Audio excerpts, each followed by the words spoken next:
మహాగణాధిపతయే నమః. ఓం గురుభ్యో నమః. ఓం శ్రీమాత్రే నమః. పరమేశ్వర స్వరూపమైనటువంటి జ్యోతిష, వాస్తు మరియు ఇతర అనేకమైనటువంటి శాస్త్రములను మనకు అందించినటువంటి మహర్షులకి నమస్కారం. హయగ్రీవ హయగ్రీవ హయగ్రీవేతి యో వధేత్తస్స నిస్సరతేవాణి జహ్నుకన్యా ప్రవాహవత్. అరుణాం కరుణాతరంగితాక్షీం ధృతపాశాంకుశపుష్పబాణచాపాం అనిమాదిభిరావృతాం మయూకైః అహమిత్యేవ విభావయే భవానీం. శ్రీమాత్రే నమః.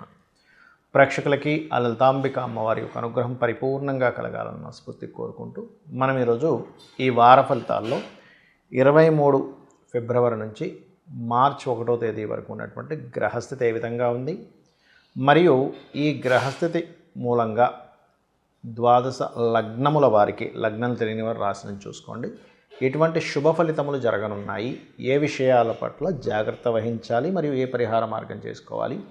దీంతోపాటు ఇప్పుడు మనకు నెక్స్ట్ కొత్త సంవత్సరం రాబోతుంది కాబట్టి విశ్వవసునామ సంవత్సరం, నెక్స్ట్ శని మార్పు వల్ల ఎవరెవరికి అంటే ఈ ఎప్పుడైతే శని మారుతాడో కొంతమందికి ఏలినాడు శని, కొంతమందికి అర్ధాష్టమి శని, కొంతమందికి అష్టమి శని వస్తుంది.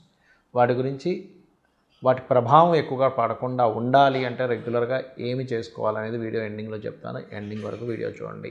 అయితే ఈ విషయాలు చెప్తుంది నేనైనప్పటికీ కూడా చెప్పేస్తుంది సాక్షాత్ లలితామ్మవారికి భావిస్తూ ఒక్కొక్క లగ్నం గురించి మనం తెలుసుకుందాం.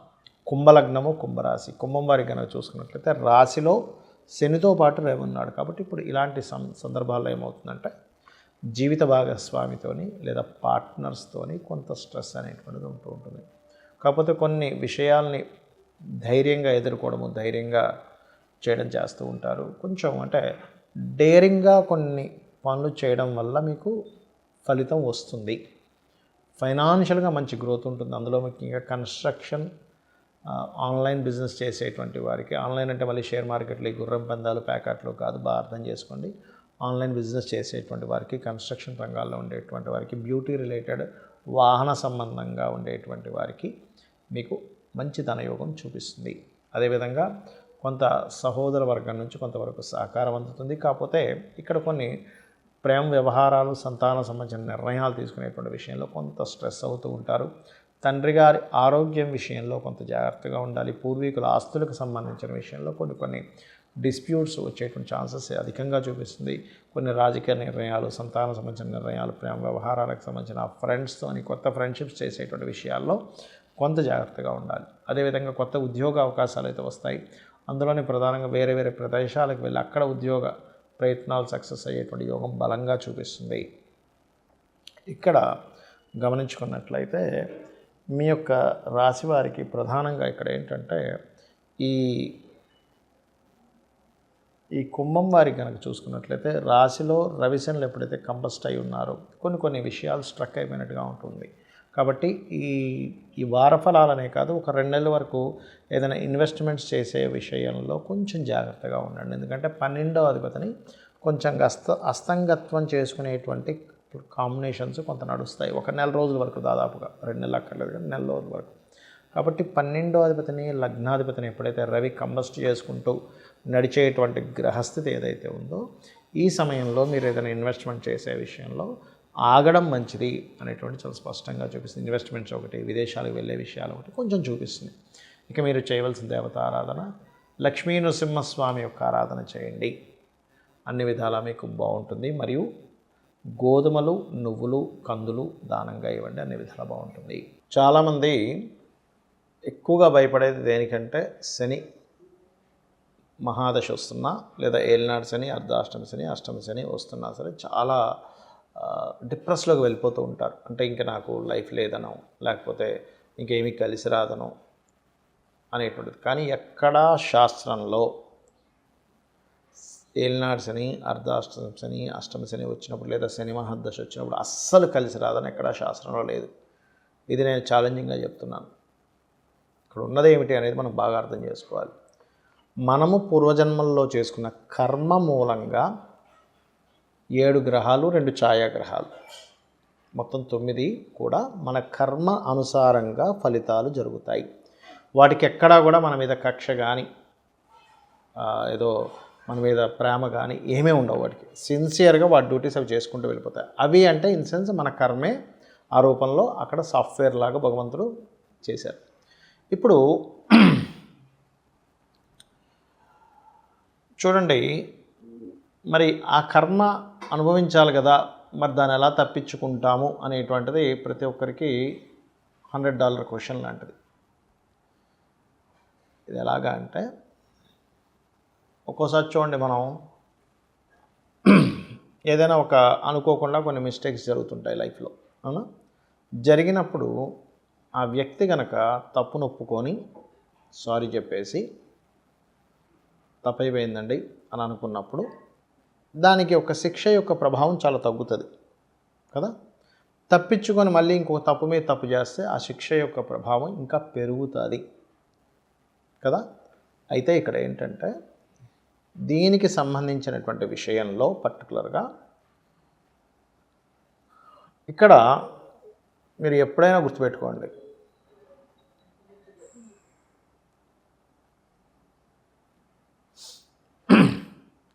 ఈ కాంబినేషన్ ఏలినాడు శని, అర్ధాష్టమ శని, అష్టమ శని వచ్చినప్పుడు కొన్ని జాగ్రత్తలు తీసుకుంటే దీని నుంచి బయటపడతారు. ఎలాగా అంటే, 12వ స్థానంలో, అంటే చంద్రుడి నుంచి 12వ స్థానంలో శని సంచారం జరిగేస్తారు. దాన్ని ఏలినాడు శని ప్రారంభం అంటారు. రాశిలోకి వస్తే మధ్యలో ఉందంటుకుంటారు, 2లోకి వస్తే కుటుంబ స్థానం, ధన స్థానంలోకి వచ్చిందంటారు. కాబట్టి 12లో శని కనుక ఎవరికైనా ఉంటే ఇన్వెస్ట్మెంట్స్ చేసే విషయంలో జాగ్రత్తగా ఉండండి.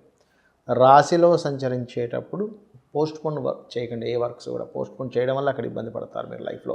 2వ స్థానంలో ఉన్నప్పుడు మీకు మనీ రిలేటెడ్ మ్యాటర్స్ విషయంలో, ఎవరికైనా ధనం ఇవ్వడం తీసుకునేటువంటి విషయంలో జాగ్రత్తగా ఉండండి.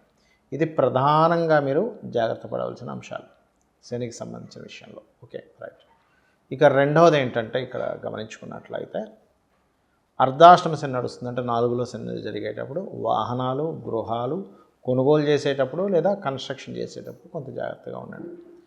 ఇక అదే అష్టమ శని అన్నప్పుడు విషయాలు లేట్ అవుతూ ఉంటాయి. ఇవన్నీ ఎందుకు అవుతుంటాయి? మరి ఇలాగే జరగాలంటే మీ పర్సనల్ చార్ట్లో కనుక మహాదశ, అద్భుతమైన అంతర్దశ నడుస్తున్నప్పుడు ఇవి యాజ్ ఇట్ ఈజ్ ఇలాగే అనుభవించాలని లేదు అనేది విషయం మీరు ఫస్ట్ గుర్తుపెట్టుకోండి. మరి దీనికి పరిహారం ఏమిటి? చాలా సింపుల్గా ఒక 5 స్టెప్స్ చెప్తాను. ఈ 5 స్టెప్స్ కనుక మీరు పాటించగలిగితే 100కి 100% కూడా మీరు కర్మ యొక్క ప్రభావం మీకు మీరుగా అనుభవించడం ద్వారా కొత్తగా మీకు ప్రభావం అనేటువంటిది పడదు. ఏమిటవి? 1, ఎవరికైనా సరే శని యొక్క ప్రభావం తీవ్రంగా ఉంది, మీ జన్మజాతకంలో పూర్వజన్మ కర్మ వల్ల ఆ రకంగా ఇబ్బంది పడుతున్నారు అనుకునేటువంటి వారు మొట్టమొదటిగా మీరు చేయవలసింది ఏంటంటే, ఎక్కువగా నిద్రపోకూడదు. అంటే ఎప్పుడు రాత్రిపూట నిద్రపోకూడదు అని కాదు, పగటిపూట ఎక్కువగా నిద్రపోకండి. అది ఎవరు? ఈ యొక్క విషయం అందరికీ వర్తించదు, స్త్రీలకి వర్తించదు. ఎందుకంటే పొద్దున్నే లేచి వాళ్ళ ఇంటి పనుల్లో ఉండి మధ్యాహ్నం ఒక అరగంట పడుకోవాలనుకుంటారు. చిన్నపిల్లలకు వర్తించదు. అంటే 3 సంవత్సరాలు 5 సంవత్సరాల పిల్లలు ఉంటారు, వాళ్ళకి వర్తించదు. బాగా ఏజ్డ్ పర్సన్స్, 60 దాటిన వారు, 60, 70, 80, 90 ఏళ్ళు ఉంటారు, వాళ్ళకి ఎనర్జీ సరిపోదు. అలాగే రోగిష్ఠులకి వర్తించదు ఈ రూలు. యువకులకి అంటే ఒక 15 ఏళ్ల వయసు నుంచి దాదాపుగా ఒక 55 ఏళ్ల వయసు వరకు కూడా, అంటే నడి వయసు ఉంటుంది 50, 55 అంటే, అలాంటి వారికి మాత్రం ఈ రూల్ వర్తిస్తుంది. వీరు ఎక్కువగా నిద్రపోతున్నారు మధ్యాహ్న సమయంలో అంటే శని ప్రభావం పెరుగుతుంది వీళ్ళ మీద. Okay, right. ఎందుకంటే మీరు పాట ఒకటి ఉంది, మత్తు వదలరా నిద్ర మత్తు వదలరా, ఆ మత్తులోన పడితే గమ్మత్తుగా చిత్తవుదువురా అనేటువంటిది ఎన్టీ రామారావు గారిది, ఒక ఓల్డ్ సినిమాది. అంటే ఏంటి? నిద్ర మత్తు కూడా మనల్ని ఇబ్బంది పడుతుంది, గుర్తుపెట్టుకోండి. ఇక రెండవది, ఉదయము సాయంత్రము దేవతారాధన, దేవుడికి దీపం పెట్టడం, ఏదైనా ఆలయానికి వెళ్ళడం కనీసం ఒక్కసారైనా రోజుకి చేస్తూ ఉంటే మీకు పాజిటివ్ ఆరా, దేవతా సంబంధించిన ఆరా ఎప్పుడైతే మీకు కంటిన్యూస్గా ఉంటుందో నెగటివ్ ఆరా అనేటువంటిది మీకు ఎంటర్ అవ్వదు లోపలికి, గుర్తుపెట్టుకోండి. 2. ఇక మూడవది, మీకు దగ్గరలో గోశాలలు కనుక ఉన్నట్లయితే గోవులకు వెళ్ళి చక్కగా గోధుమ రవ్వ, బెల్లము ప్రధానంగా గోవుకు పెడుతూ ఉండండి శనివారాలు. ఇక మరొక పాయింట్ ఏంటంటే, మీకు దగ్గరలో శివాలయం కనుక ఉన్నట్లయితే వీలున్నప్పుడల్లా కూడా శనివారం నాడు ఆయిల్ని, దీపారాధనకు వాడే ఆయిల్ని అక్కడ దానంగా ఇవ్వండి. దీపారాధనకు వాడుకోమని టెంపుల్లో ఇచ్చేసేవచ్చు, తీసుకుంటారు కూడా దీపారాధనకు భగవంతుడి కంటే. అలా గనక చేసినట్లయితే, ఈ పాయింట్లు చేసినట్లయితే నేను చెప్పినటువంటివి ఖచ్చితంగా దోషం పోతుంది. దీంతోపాటు ఇంకొక అద్భుతమైనటువంటిది లలితా సహస్రనామాల్లో ఒక నామం ఉంది. అదేమిటి అంటే ఓం అనాకలిత సాదృశ్య చుబుకశ్రీ విరాజితాయై నమః అని చెప్పి చేసుకోవచ్చు. 100%, 100% మీకు ఏదైతే ఈ శనికి సంబంధించిన, శని అంటే మళ్ళీ మీరు నెగిటివ్ కోణంలో చూడకండి, మీ కర్మే శని అంటే ఎక్కడో ఉన్నది కాదు, మీ కర్మే ఆ రూపంలో వచ్చి ఇబ్బంది పెడుతుంది అందరికీ, మీకు నాకు అందరికీ కూడా. ఇక్కడ మీరు అనాలిసిస్ చేసుకోవాలి, ఓహో నేను పాస్ట్ లైఫ్లో ఇది ఎవరికో ఇబ్బంది పెట్టుంటాను, నా ద్వారా ఎవరో ఇబ్బంది పడి ఉంటారు, సో అందుకని అది రిటర్న్ వచ్చి ఇక్కడ నేను అనుభవిస్తున్నాను అనేటువంటి దాంతో భగవత్ ఆరాధనలో భగవంతుడికి ప్రతిదీ సమర్పించుకుంటూ మీరు కనుక చేసినట్లయితే 100% మీరు ఆ కర్మ చక్రం, కర్మ బంధం, కర్మ కారకుడి యొక్క శని నుంచి బయటపడడం జరుగుతుంది. మీ యొక్క లైఫ్ చాలా ఆనందంగా ఉండడం జరుగుతుంది. శ్రీమాత్రే నమః.